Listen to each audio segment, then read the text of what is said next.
good old Montana. We had a hard trip back here. I need to shoot this little clip to let you guys know we apologize for not getting a video up right now. We had to make it back home. Linda had to get her driver's license renewed and didn't have an option. So yeah, kind of a tough trip back, and we're missing the Sonoran Desert really bad right now.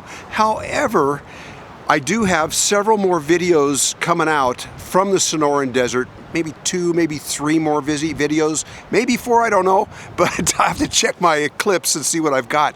So you'll see more of that, and we'll we'll get back to making videos out of Montana as soon as it warms up here. We'll get out camping and exploring here. Oh, and one more thing.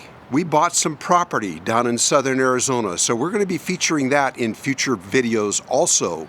We did it as an investment, got tired of seeing our retirement funds bounce around like a ping pong ball. So that's part of it. We'll be telling you about that. So stay tuned, please, and be sure to like, share, and subscribe when you do watch those videos. It's very important to us. We'll see you around. And you guys are going to go subscribe to Gonagain? Yeah! Cool.